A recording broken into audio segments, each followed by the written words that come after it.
Hello everyone, Memory here. I have been looking forward to try out the new Succession classes ever since the first set was released late last year. I heard most of them are pretty much equal to, if not better, than the Awakening counterpart. The first set was Warrior and Valkyrie, even though these two classes were never my cup of tea, but they still look like a lot more fun to grind compared to before because of the improved damage and the visuals.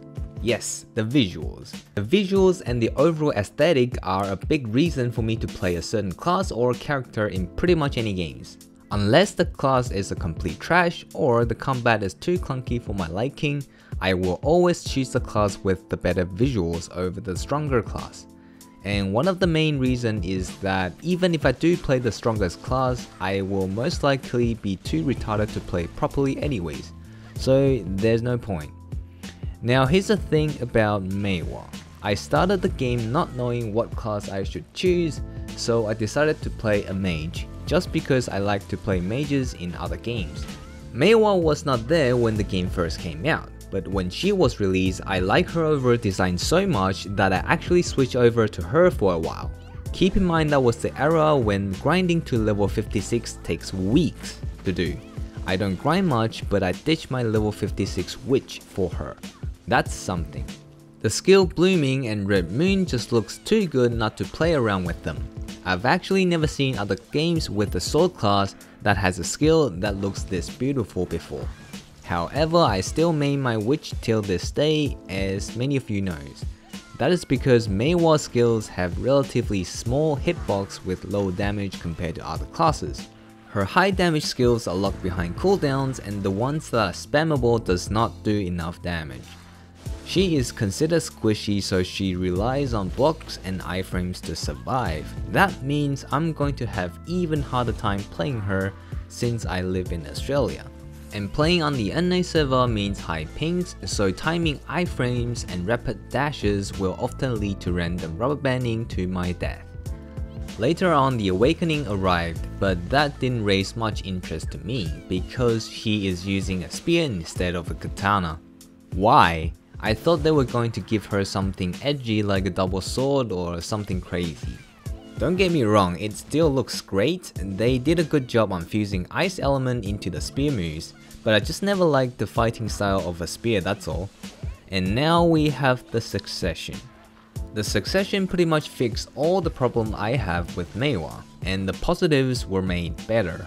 The hitbox are increased along with the damage, decapitation is made available during cooldown. In fact, her Succession kit encourages spamming decap, and she now has enough high damage skills to use indefinitely. If you're new to Maehwa, you probably don't know what I'm on about, so let's talk about her Succession skills first.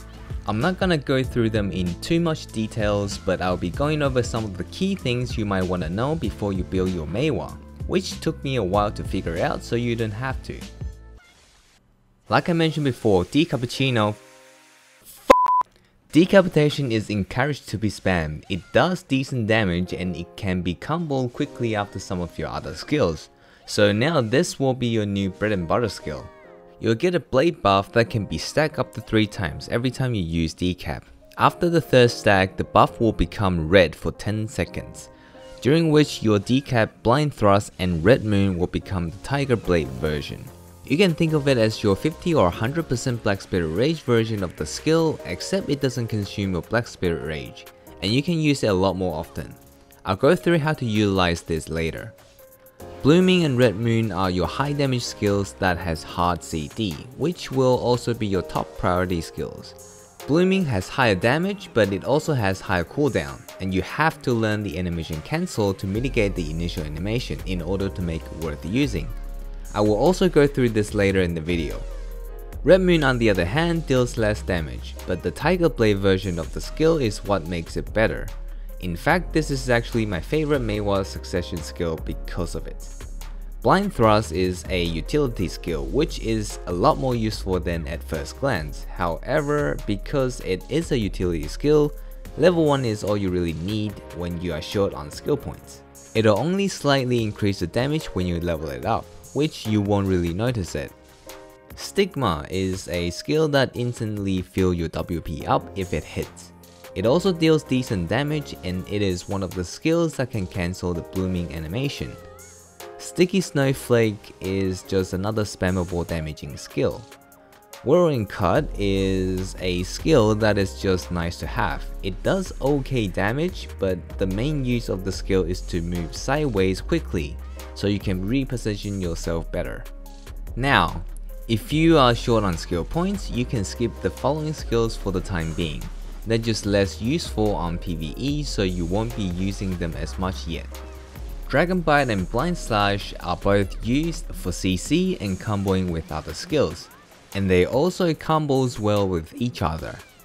Carver is a forward guard engage which can cancel the blooming animation as well. But it doesn't do much damage, it doesn't combo with decap, and it requires an auto attack to activate the skill, so I think it's not a priority skill. Stab Arrow is a ranged utility skill that pretty much only being used in PvP. You can use it to cancel blooming animation without dashing forward or backwards, but you can already do that with the level 1 skill in the basic skill tree, which is learned automatically, so there's no need to learn the succession version early on. Divider is the skill that I decided not to learn because there are better skills to use for doing damage, and the only special thing about it is recovering HP on hit. But there's one small drawback, and that is you can't use dash cancel anymore when you are in the Tiger Blade mode. Not that I use it much, but it just feels better knowing you have more tools in your arsenal. There are a couple of things that I need to mention before we talk about the combos.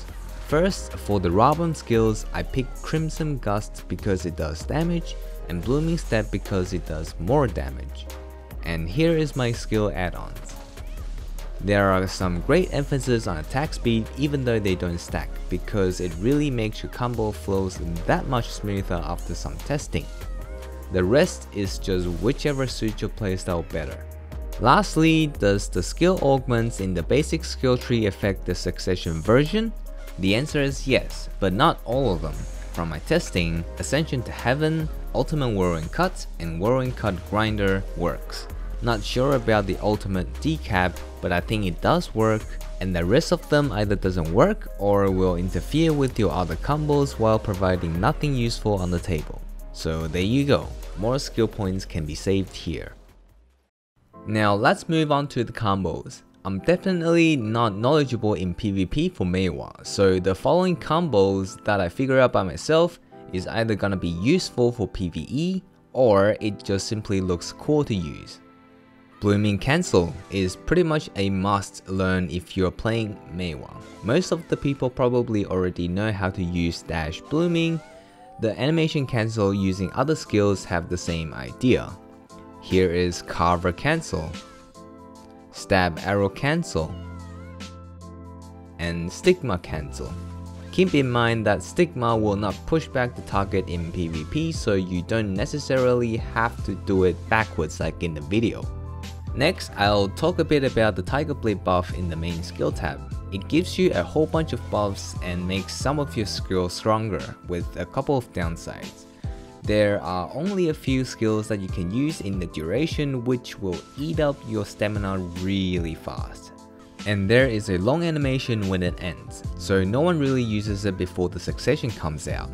Now you can instantly end the Tiger Blade by simply using Red Moon, which makes the Tiger Blade buff a decent skill to use.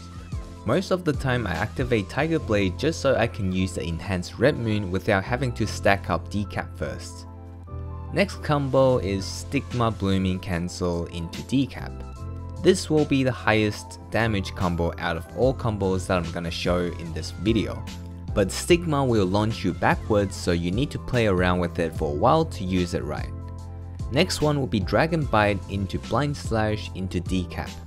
This combo is a forward guard engage plus CC. It's very fast, so it's easy to catch people off guard with CC using this combo. The last combo will be Sticky Snowflake into Blind Thrust into decap.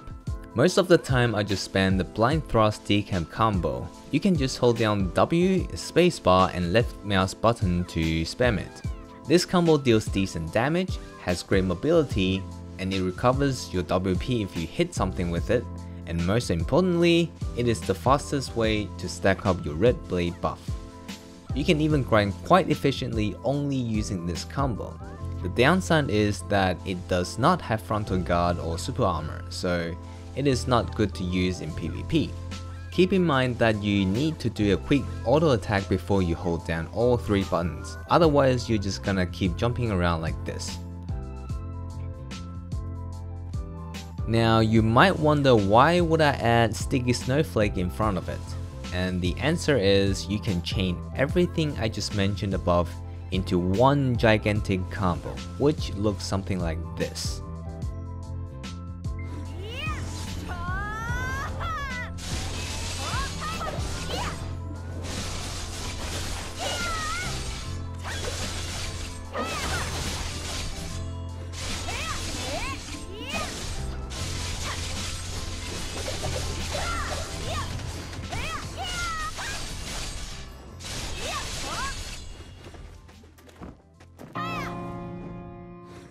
I'll admit that I'm not sure how useful these combos are in PvP, but it just looks cool to use and feels good to pull it off. After all, having fun is the whole point of playing the game. So you might want to figure out new combos to suit your playstyle. These combos are just here if you don't know where to start or just entertaining to watch.